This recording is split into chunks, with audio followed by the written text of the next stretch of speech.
Hey, what's going on, my CT50 family? It is a chilly Saturday where I'm at. Actually, truth be told, it's Thursday. I'm getting this ready for Saturday. And I got some Q&As for you. So we're gonna do some Q&A session real quick. I pulled this from the Facebook page. If you guys have any additional questions, leave them in the comments below so I can use them in future episodes of the Saturday Q&A. So, first up, where we got? Sarah. Sarah says, I've heard cardio shouldn't last more than 30 minutes or your cortisol levels rise. Does this apply to walking, or is it not strenuous enough to even count? For example, should I break my walking up into two 30-minute sessions spread throughout the day if I want to do 60 total minutes, or can I do it all at once? Now, this is a great question, and I've had some interesting conversations with some very high-level trainers lately about the cortisol rise concerns. Now, let's address the question first. Walking is not going to be a high enough intensity exercise to mess with your hormones. In fact, for the most part, I would generally say that walking is going to be beneficial, not detrimental, okay? And so an easy way to think about this is if you're able to have a conversation with somebody, then your cardiovascular output probably isn't damaging your hormones. But if you're kind of short of breath and if you were to have a conversation with somebody, you can't really catch your breath, then you're probably reaching that range where you see a change in your hormones, where you see a spike in cortisol levels. Now, this doesn't necessarily mean it's a 100% bad thing. I know that every fitness pro in the world right now is like, cortisol, it's the devil. And I do agree that excess cortisol is a huge issue when it comes to really maintaining a lean body. And I do agree that most people should be doing more strength, skill, and progressive movement work than long duration cardio. And I think they should be doing more high intensity work to get started. But I've had some great conversations, like I said, with some really high level strength coaches that kind of explained to me that cortisol is just simply a byproduct of intensity and training duration. And even in some of these studies, they said that the athletes who had higher cortisol levels after their workouts actually produced more lean muscle gains, and that was simply a byproduct of the intensity. So I know this is going way above the question, but I just wanted to fill you guys in right now that I'm staying at the cutting edge. I'm doing the best I can to always be sure that the stuff we're talking about is correct over here on CT50, because I don't want you guys to get swayed by the media in the wrong way or get the wrong results. So I want to stay ahead of the curve, and I want to make sure you guys know that I'm constantly studying to make sure that we know what we're teaching you works 100% of the time. Okay, so back to your quick question. Walk all you want, walk at a brisk pace, go for a hike. As long as you can have a conversation, you're probably not going to be doing any damage. You can do it twice a day, you can do it once a day. It doesn't matter to me. I think that the more you walk, probably the better off you're going to be, provided that you don't have some weird muscle imbalance and walking causes pain, okay? So that's question number one. Everybody who's watching this, walk, walk, walk, walk, walk, walk, walk, walk, walk. I love walking, okay? All right. Next one, I'm having problems with getting results with the ab exercises. I don't really feel them at all. I have a weak back, so on the lying leg raise, I keep my knees bent or end up hurting on the half V-ups as I reach my toes and slowly go back down, but I don't see any changes. My abs aren't sore at all. Any advice? Okay, so ab training is really interesting because most people's perception about ab training is that they need to feel actually just training in general, is that they need to feel sore muscles in order for results to happen.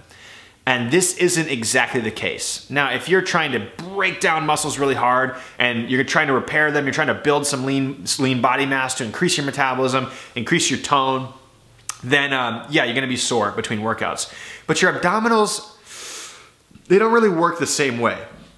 On a rare occasion, you'll do some new exercise and you'll do it at a high enough intensity that your abdominals might be sore for like a week or something like that, right? That's a rare occasion. That happens to me maybe like once a year, and every once in a while I'll see a client have that happen where their abs get super sore. But it's always when we introduce a new exercise, and it's always when we do a fairly high intensity of that new exercise. And generally it's just because I know they want their abs to feel sore. So if you want your abs to be sore, just go out there and do 50 or 100 GHD sit-ups. You can type in GHD sit-ups and your abs are gonna be so stinking sore, it's ridiculous, okay? But don't go out and do those GHD sit-ups unless you're fully prepared for them, because you can hurt yourself just as easily. So your abs don't need to be sore in order for you to see progress. Now, a reason why you may not be feeling your abs is because you may have a poor connection to your abdominal musculature, and judging by the fact that you said you have a weak back during lying leg raises. So I guess that means that you probably are arching your back when your legs go down in lying leg raises. That means you don't have a very good connection to your deep abdominal core muscles. If you're a female, this could be because you had a cesarean section or you had separated abdominal wall during pregnancy. And if you are a male, this could be because you haven't done any physical exercise for a long time or you had previous injuries elsewhere on your body. And so feeling your abs is fairly critical. So one of the best ways to do that is to take these ab exercises and do them significantly slower, okay? Slow them down quite a bit. When you're doing them, focus on squeezing 2 areas of your body. Your glutes, right? And your core, especially in the plank movements, squeezing your glutes in those plank movements, okay? If you're doing compression movements like leg raises and V-ups where your body's compressing together, think about squeezing your quads and trying to bring your body as close to your thighs as possible. And again, do it slowly. Don't worry about reps right now. If you're feeling like you're disconnected from your core and you want better results in your core, in your abs, then do them slowly. And if you guys want to check out our full ab training system, we have the 5-level ab training system. This way you can do core training every single day specifically after your workouts. Then you guys should check that out. I'll post a link below for the ab training program. It's like 3 to 5 minute ab workouts you can do after your CT50 workout. Do those exercises slowly and build that connection with your core.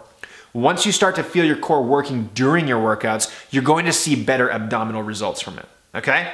So build that connection with your core. Let me just make sure I got all this stuff. I don't see any changes. So the last thing is probably if you really feel like you're looking for a visual change in your abs, you have to realize that your abdominal wall is only about that thick, right? And to think about hypertrophy, to muscular growth happening in your abdominal walls that is going to supersede any fat you have on them is pretty unrealistic, right? You know, your biceps, you might have a small bicep and then boom, you might get a bigger bicep or something like that. Then you can instantly see it, but biceps are meant to grow in size. Abdominals aren't meant to grow as much in size, okay? So don't worry so much about size-wise on the abdominals. Worry about your diet, getting your diet dialed down. So follow the diet tips in the CT50 manual because those things are going to be worth their weight in gold for you if you can actually just follow those basic tips in that manual, okay? So do the ab workouts, do them slow, follow your diet program. Don't worry so much about being sore after your ab workouts, okay? Got one more question for you today. Barry says, excellent progressive warm-ups in the insider circle, Tyler. Any chance of progressive cooldowns and stretching as well? Okay, yeah. Thank you. I appreciate the fact that you like the warm-ups that we have in the inner circle. If you guys haven't checked that out, the biggest thing you guys asked for in a survey was warm-ups because we didn't have any warm-ups with CT50. And so we put them together, 5 different levels, so 1 warm-up for each level in the CT50 inner circle. I'll post a link below, you guys can check that out. And you get those warm-ups for just $1, and then you get to check out the CT50 inner circle, which is where all the extended workout programs are. I do custom Q&As like this. I teach a lot more stuff over there as well. So, and then we do a monthly seminar. So check that out if you guys want to check out the warm-up. And then as far as the cool downs and stretching, we do have a recovery program as well that goes with CT50. It's not progressive in nature because I don't think that, for example, like a pike stretch needs to be progressive. The progression in stretching your hamstrings is just bringing your chest closer to your thighs, right? And so that's why I didn't create a progressive cool down stretching routine, but you can use the recovery system as your cool down and stretching routine regardless of what level you're at. And again, I'll do a shameless plug and tell you that I'll post a link below that you can check that out if you guys didn't quite pick up the recovery system yet. So I think that wraps up our Q&A for this week. Again, if you guys have any questions, post it in the comments below. I hope you guys have a great weekend. Happy Saturday to you, and thank you so much for watching.